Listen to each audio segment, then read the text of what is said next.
so much for joining. Thank you all so much for joining this webinar today. And I'm representing on top today. So just before I start, I'd like to basically do a background. I am Tiffany. I'm currently based in Hong Kong, working for On Top as an account executive to basically promote our platform and our services to people basically around the world. And what we're offering is that we basically help companies to centralize their contract management system. We're actually a fintech now partnering with Visa and JP Morgan. We also offer like a prepaid debit card for global wallets for our on-toppers. And we also actually have like a match service by On Top, which is basically a recruitment service and employee of record, where we actually help people to hire full-time employees all across the world and manage the contracts, payment, payroll system, everything together. So this is a little bit about myself. And I will welcome our speaker, Tanya, to basically go through an introduction. Thank you.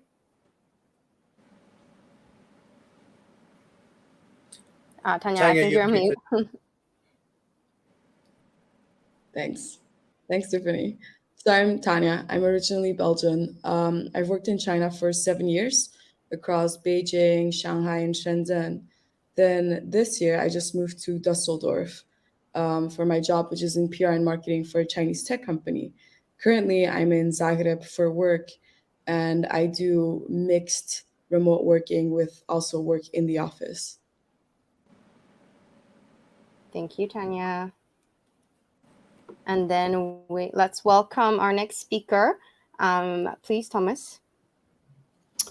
Hi, yeah, I'm Thomas or Tommy. I'm in my third international placement and looking ahead to moving this summer. So I'm a teacher. I've taught in Shanghai and in Hong Kong. But before that, I also worked in the private sector also in PR marketing in Dusseldorf with Trivago. And obviously with the COVID restrictions and everything that we've all suffered over the last 2 years, it's been a really dynamic time for teaching in terms of the challenges that schools face going online and becoming more digital and perhaps more nomadic. Thank you, Thomas. And our last speaker, Dim. Thank you, Tiffany. Welcome, everybody. Thank you for joining us. As Tiffany said, my name is Dimitris. I am Greek by birth. I lived in Greece, then moved to the UK. And for the past 16 years, I've been working between Hong Kong and Shanghai, and may possibly soon be relocating to Bangkok to continue my international journey with my family and my employers. I remotely manage our Shanghai office at the moment, and I have been doing so for 2.5 years. Okay, well, thank you all for the background introduction. And, for all attendees, if you have any questions, feel free to just type out in the chat box and I'll answer them for you. And I actually do have a few questions prepared for our speakers today. And the first thing is basically, when did remote working start for you? And, did you decide to actually continue to work remotely? And if not, why did you stop? Shall I go first? It's a free talk. So I worked partially remotely for a number of years, purely because my role requires that I travel extensively in the region. So I've had to adapt to shorter or longer periods where I'm not in the office. Remote working in earnest began for us really with COVID. That's when we were forced to effectively shut most of our international offices and work from home. So it was a forced decision on our company, but it has opened our eyes in terms of being able to manage work, not necessarily just being in the office. And as a matter of fact, before we transitioned to kind of COVID measures, I had relocated to Hong Kong from Shanghai, and I was in a sort of a hybrid model of my own where I would oscillate between Hong Kong and Shanghai in terms of managing the team face-to-face and remotely. but COVID was the big game changer for us.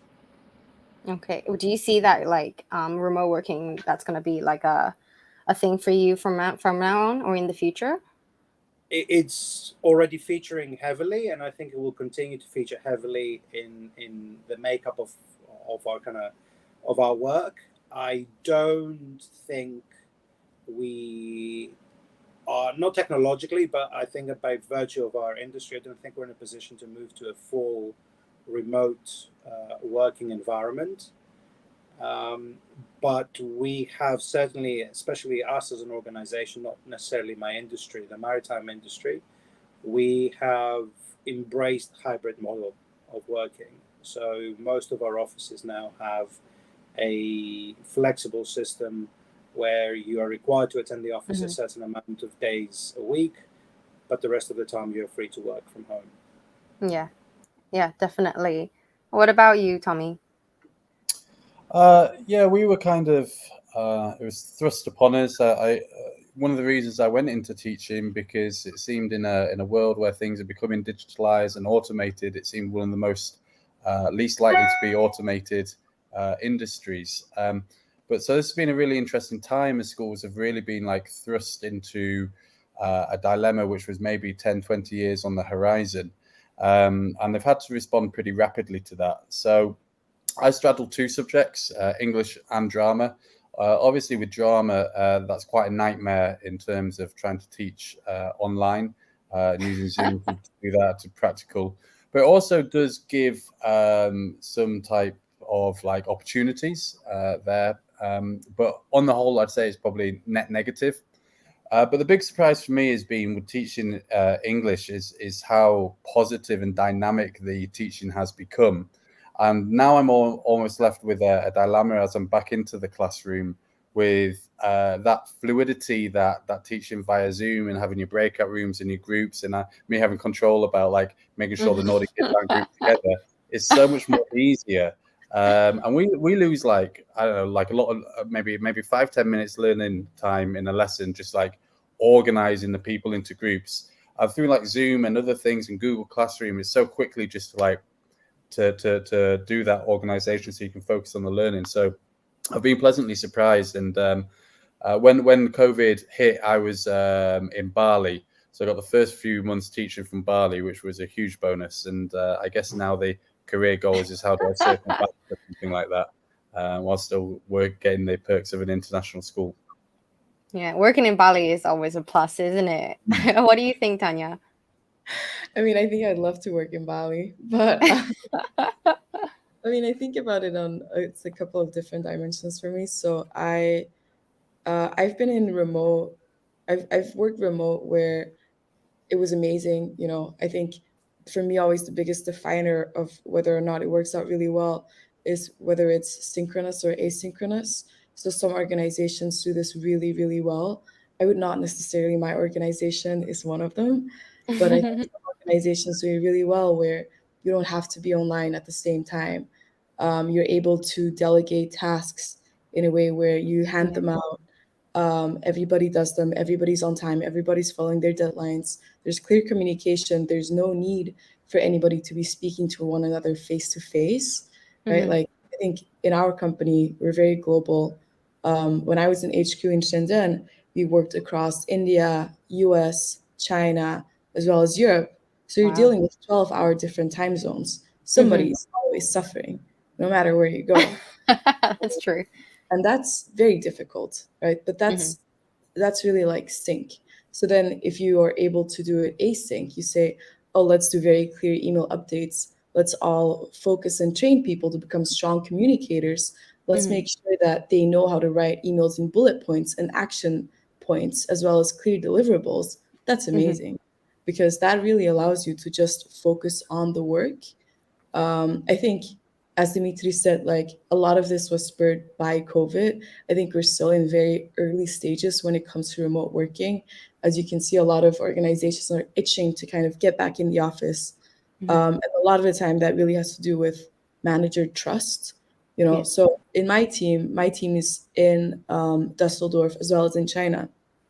So with my team in China, while I'm in the office in Dusseldorf, I have to establish very clear rules for communication. Those should not be assumed. Those Mm-hmm. should be, it's super nice to meet you.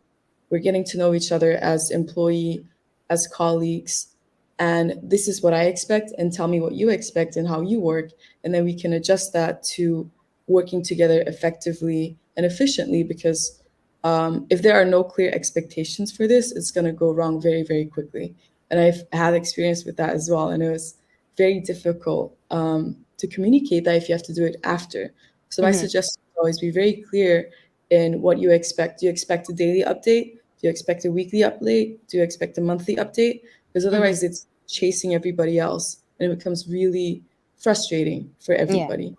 for sure. Um, so I like the benefits of remote working, but I definitely highlight the conditions under which they work and under which they don't work, because they also, I completely understand organizations that would rather be face to face for Mm-hmm. collaboration, for creativity, especially for people who are more junior, Yeah. and you're trying to learn. A lot of the time, that's very unofficial, more casual bonds, right? That's really somebody going up to another desk with a coffee and being like, "Hey, how are you doing? Like, Mm-hmm. I need some advice on this, and I'm not quite sure what to do. Can you help me?" Yeah. It takes a lot more like confidence and like kind of clarity to do that over a Slack chat or Of over course. an email. So I Yeah. think, yeah, it works out really well for some people, but I think it's very dependent on circumstance and conditions. Mm-hmm.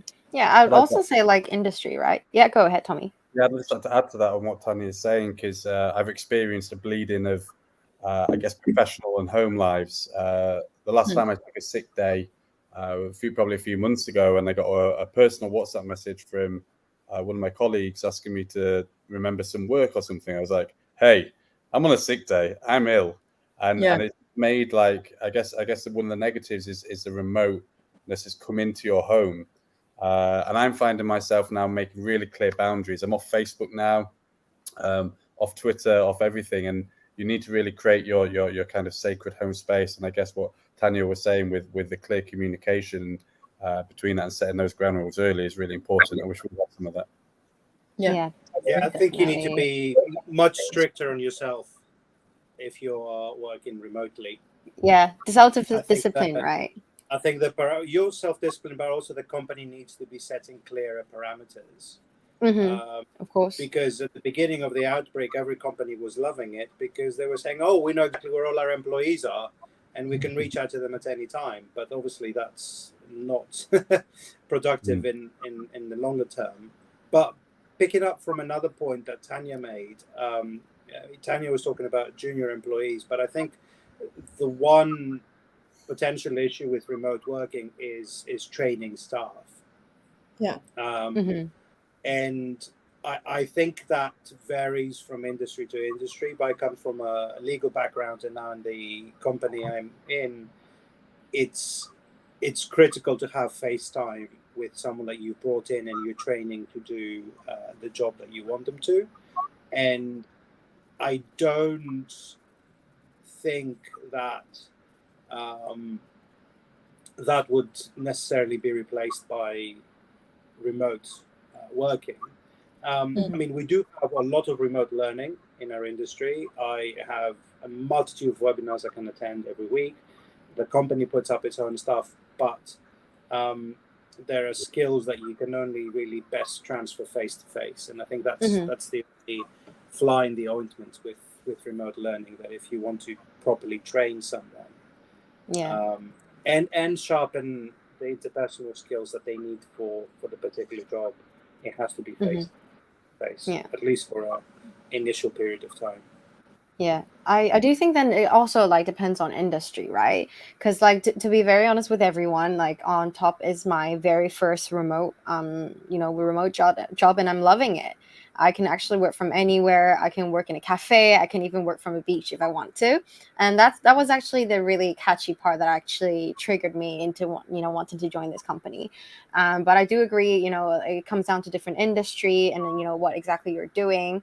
And so basically, what we're doing actually, we help our clients to hire people from another country or another region without having to establish a legal entity there. So, for an example, if you're actually just trying to test out a market, let's say in in Malaysia. You don't know anything about it there. You don't know the laws. You don't know the regulations there. Then this is actually the kind of platform we can actually help you to hire people there to test out the market. Really, then you can decide, okay, do I actually want to establish a legal entity there? So yeah, I do definitely agree that it really depends on industry and what exactly do you do.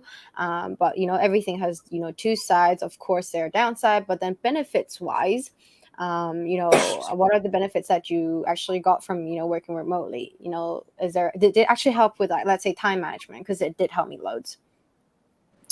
Yeah, one of the things for us is, and I guess I was thinking about the longer trends of technology, and I work with colleagues who remember back a time when teaching was done before emails, and every technological advance has brought with it more work, but perhaps, or more communication, which generates more work, but perhaps not more productivity. And the thing that I like about working from home is it's the first kind of time there's a technological advance, and the the BS has gone down. So like people are much more selective with the emails they send. It seems at work maybe people want to look busy, so they're constantly sending you things, they're generating things, maybe they're bouncing ideas off each other. All great, but some of these ideas we don't have time for, or they're too much, or they're done poorly, or whatever.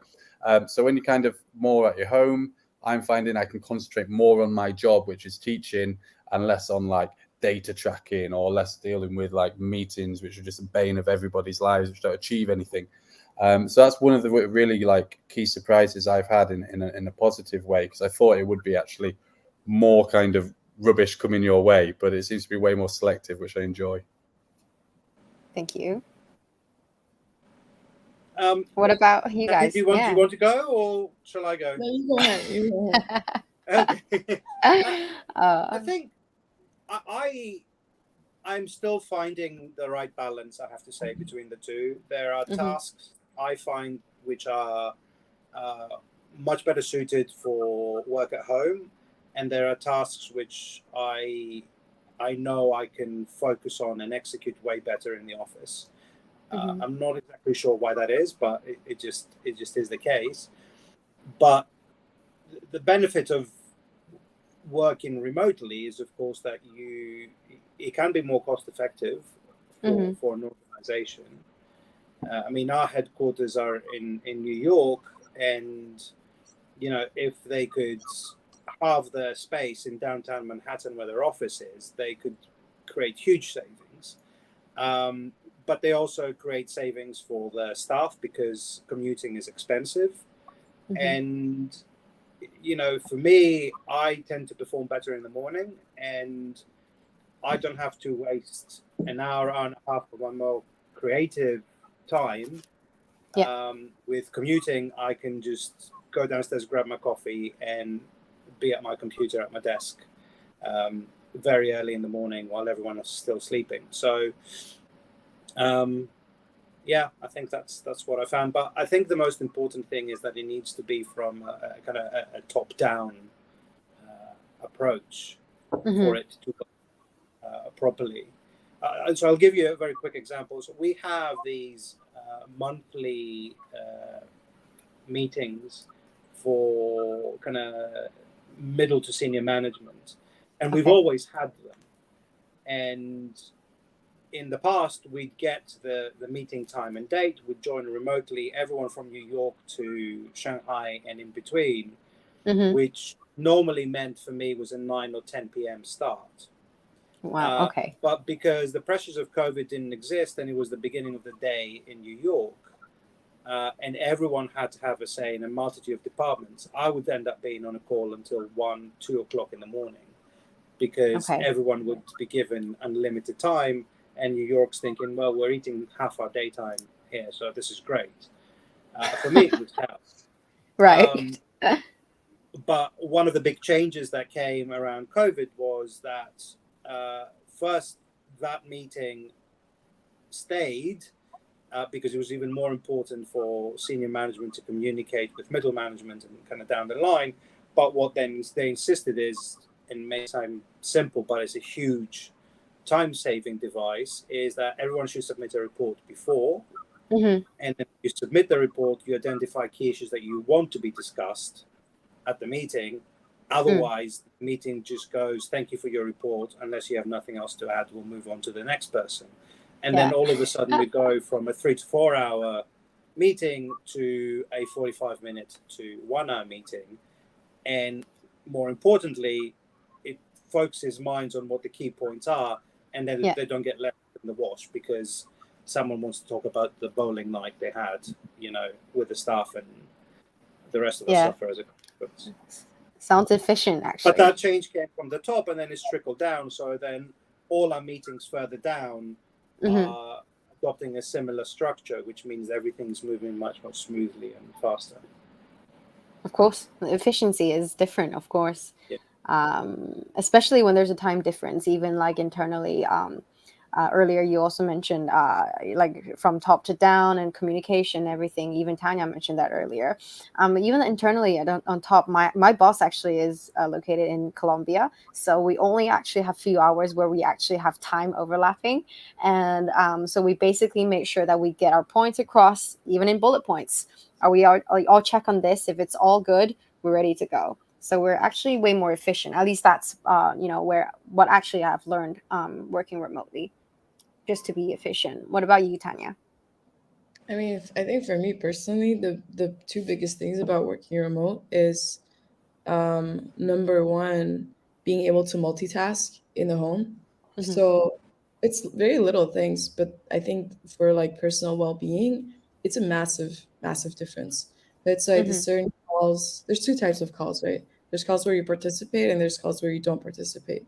Whether that's a report that somebody else is giving, a presentation, a pitch, whatever.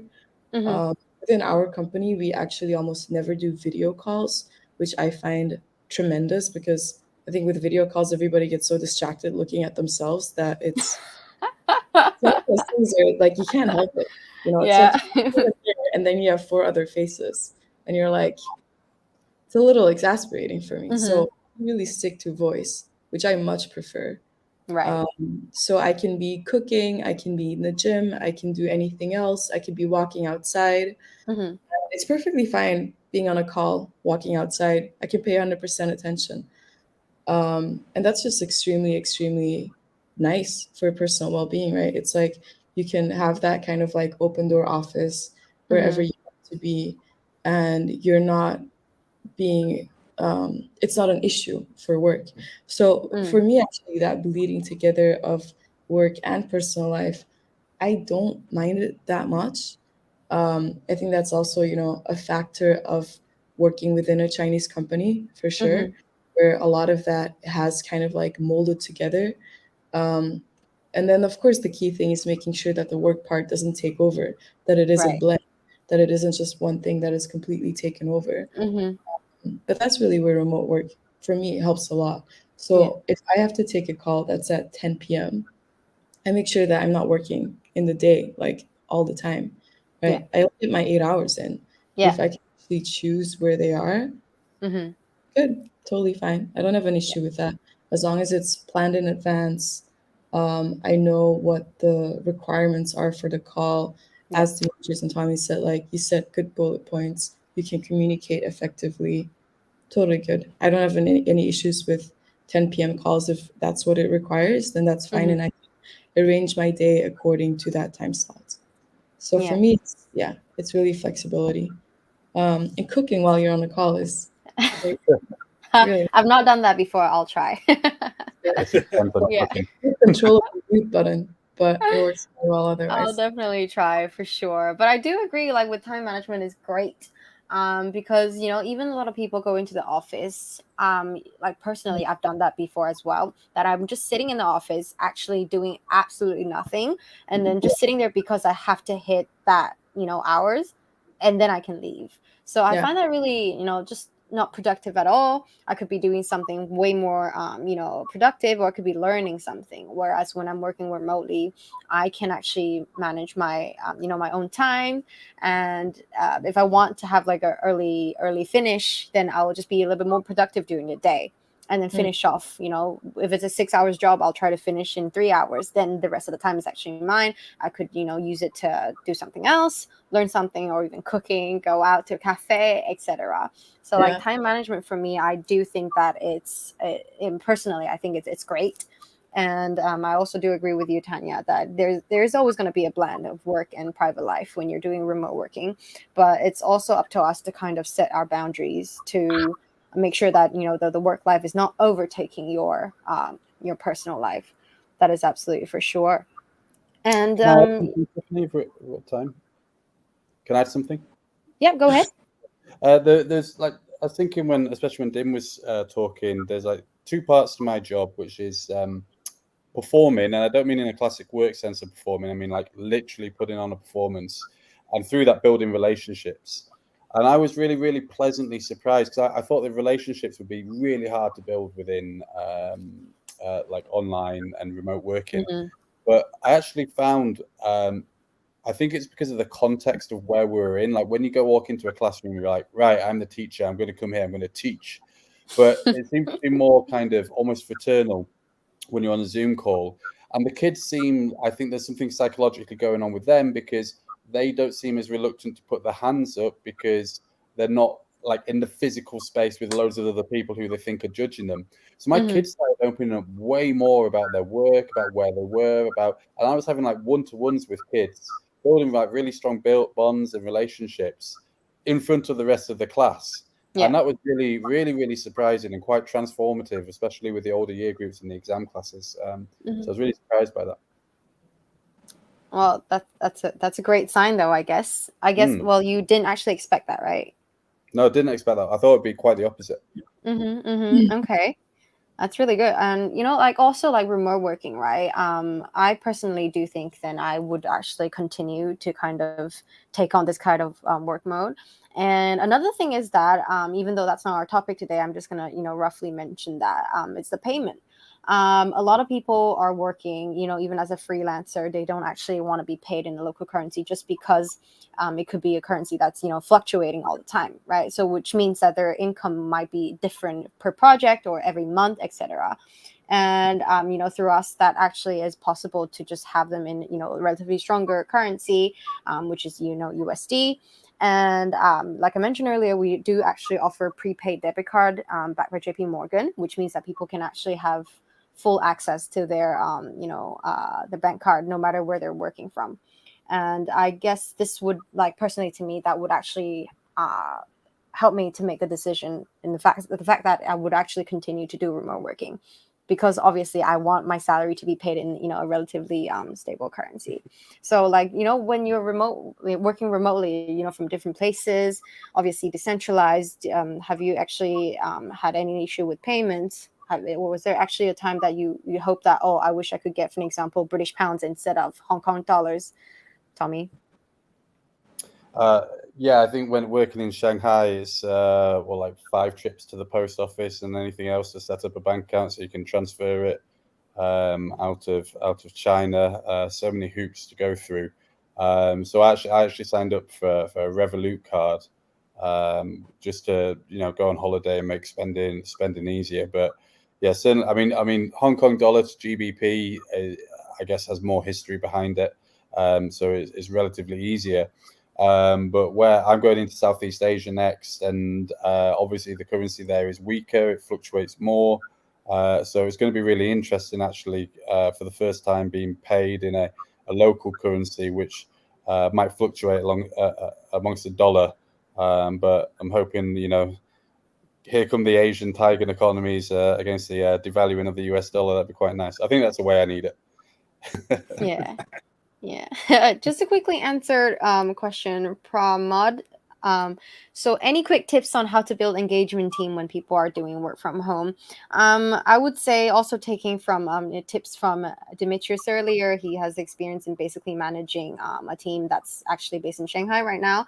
I would say I definitely agree with what he said earlier. Don't know if you had missed it. Basically, a very strict and clear boundaries, and also instructions in terms of reporting and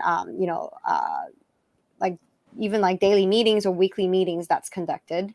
Well, I'm actually not the professional here and to manage a team. Maybe I'll bring this back to Dimitris so he could actually share a little bit I'm more not and sure answer your that makes me a question. professional.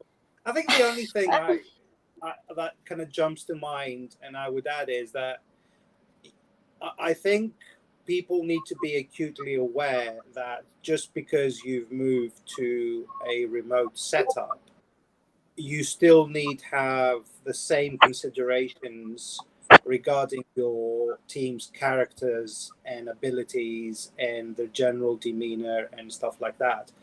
I think that there has been an assumption that everyone can work remotely, and that's not the case. And it was, for example, never the case that everyone can work in the office. You always had the quiet ones that were suited for tasks quietly in the corner, and you've always had the people who are more exuberant and more suited, for example, for client-facing products or ideas. And it's the same with it's the very similar considerations with remote working. So when we're all being subjected, or some of us choose, Mm-hmm. regardless, to remote working, and you're working with a team, you need to remember to consider the same factors you were considering when you were face to face, and apply those into your remote working, because different Mm-hmm. people react very differently. One of my colleagues in Shanghai is very quiet. She lives at home with her parents. She doesn't really like going out very much. She's got a very small circle of friends. She's not particularly Mm-hmm. sociable. She's taken to remote working like duck to water. She was even, I mean, she was commuting from Hongqiao to the center of Shanghai. So even that Mm-hmm. 3 hour round trip for her was amazing that she didn't have to do it. But remote working very much suited her personality. So she was very easy to keep an eye on during the transition, and then especially recently in Shanghai with the excessive lockdowns. Oh, of course. But of course, my other colleague, she has two young children, and she's generally the more outgoing, more sociable one.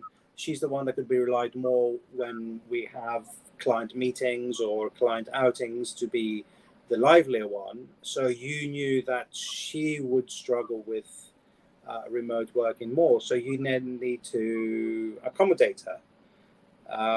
So you need to be aware of those issues. So one colleague will happily be at her desk at 7 in the morning and work her 8, Mm-hmm. 9, 10 hours, whatever it is, because Yeah. she's happy. She's in a happy place. She's at home. The other colleague, you have to be conscious that her ability to work is going to be fragmented, Mm-hmm. because she has two toddlers at home, and the only real time she can dedicate to you is possibly after the kids have gone to bed and it's quiet. But then you have to accept that she's going to work late, but she's not going to be at her desk first thing in the morning. So you have to carry that flexibility across Mm-hmm. if it's be a successful way of working. Yeah. Well, I hope that answers your question, Pramod, and thank you, Shazaib. That's very nice of you to say. And what about Tanya? Do you have anything to kind of add in there? Because, like you said earlier, you do work with teams that are located in different places. So I had the luck of already knowing the team in China, since I met them there, and then I moved to Mm-hmm. Dusseldorf to be with the rest of the team. Mm-hmm. That was very, very helpful, because I agree with Demetrius. It's one of those things where that personal understanding of their context is very important for actually being able to create those bonds. Now, Mm-hmm. our team is also very small. It's me and then 5 people, but it's one of those things where it also allows me to book in weekly one-on-ones with everybody. Mm-hmm.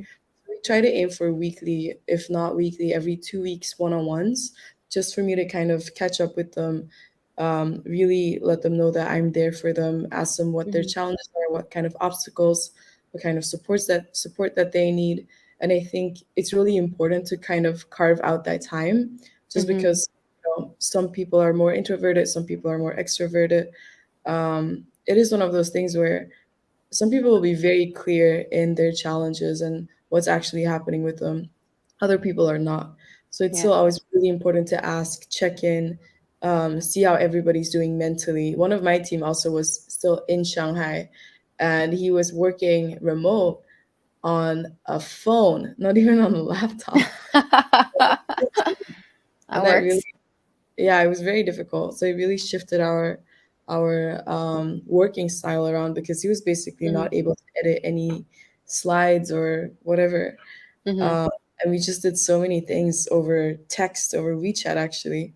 Yeah. Um, and it's just being able to, realize that the people that you work with are humans and they all have different contexts.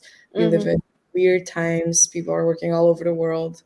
And that kind of like little flexibility goes a really long way in being able to build that trust and rapport and have, a happy remote working environment, which is Yeah. also a really big thing. Yeah. I think like with remote working, because you don't get like in touch with people, face to face much. So it really like everyone will have to, work hard to kind of build that bond. Then I actually also think that decentralized working does not mean that you will be completely separated from your colleague. For an example, I do actually have a colleague who's also working in Hong Kong, and it would be actually easy, like really easy for me to just call him up and say, hey, do you want to work together today? Let's go to like a cafe and just work together over there, or even just get like a co-working space, which we do actually have perks, like promotion and discount. So in that sense, I guess we can actually have this office when we want to. Office in a sense of we're all working together with colleagues who is in the same place. And even my colleagues here are supporting as well, like Aprilia and Eka, they're in Indonesia, especially Aprilia, she's in Bali, which means if I actually travel to Bali for my holiday slash work, I will be able to, call her up and say, hey, do you want to work together today? And we can find a place to work together. So in that sense that, even though we are based in different places, we're actually decentralized, but we can always centralize when we want to. If you see what I'm trying to say here, like when I travel or even when I go to Colombia, I could easily just call up my boss and say, hey, I'd like to work with you today. Are you free? Things like that. Yeah, so that's basically my ideas of actually what decentralized working would be for me. And is there anything else that you guys like to add when you with your experience basically working remotely or decentralized? I can see Tommy trying to speak. Are you trying to share something? No, I was just thinking about Pramod's question. I think one thing we haven't covered is, I think when you're working remotely, and most successful businesses do this anyway. You think of the Googles, you think of the software one, I always forget its name. Think of the on tops, and like you need to remember to bring the fun. And I get a daily reminder of this working with kids, but it can sometimes be hard. And then as like somebody who's setting up your meeting, you're like, oh, am I like making forced fun, which isn't actually fun at all. But at the end of the meetings, especially if you're working synchronously, we've done little quizzes. There's websites with like horse racing you can do, which is always good fun. There's Kahoots and just having that time for levity, because that's really where the bonds are made, right? You can't go maybe for that Friday, closing time beer or whatever it is. But you still need to make those bonds, which are really important. And then Mhm. if you are working asynchronously around the globe, like you can turn those maybe weaknesses of everybody being in different locations into strengths, and have like time for people, as you were saying, to talk about their culture. Like we all find that, I think the fact that we're the type of people who go out and seek out remote working, inherently we're interested in like seeking out other cultures and listening to that, and that's fun and interesting as well. And that's I think those kind of soft engagements really help to build team bonds. Yeah, I definitely agree with that. For sure, that's for sure. And one thing I also learned from that is, there are so many different like culture, like you said, right? That I had actually no idea. I'm sure my colleagues all around the globe had no idea as well. So this is also something that we would share, and we will actually learn. If we're actually working in a local company, we probably will never have that chance to. So yeah, I do definitely agree with that. And I also think that a lot of companies, they would actually want to even try decentralized working, remote working, and they just have the lack of tools. They worry about, oh yeah, how am I gonna pay this person if this person is not in this country? Wire transfer, what if it bounces back, the person will get the salary, or even like I don't have a legal entity there, how am I gonna hire? But it is an issue, because like I've been speaking to a lot of clients as well, and they actually do have a problem when it comes to like being cost effective. For an example, hiring a really good developer in Hong Kong is so expensive, and whereas with the same budget they can maybe hire more headcounts in another country, which probably means that they're going to get their project done a lot more efficiently, because that's actually 3 people working on the same project. Whereas in Hong Kong, if you hire locally, that would be one person working on that one project. So that would also be, I would say, a key trigger for companies to kind of promote decentralized working. Yeah, so this is like basically what I really wanted to share with you guys. Is there anything else that you guys would like to cover in terms of your experience in remote working, in terms of what you like to cover, or even kind of add on to the answers for Pramod, right? I think I just have one thing, kind of adding on to Tommy's comment of, building like fun engagements. I Mm-hmm. think the little things go such a long way. So Yeah. when I was in HQ in Shenzhen, I had a colleague of mine. She was in India, but she was in my team, Mm-hmm. and we ended up just like chatting a lot. Even after like work hours, we ended up becoming really, really close friends, and that all just kind of started from like yeah, just talking to each other, like messaging, asking questions about themselves, like not even necessarily just about India, but like about who are they, realizing that they have like a whole life outside of work, as any Mm-hmm. coworker does. And in office, that's kind of easy with like, oh, what did you do this weekend?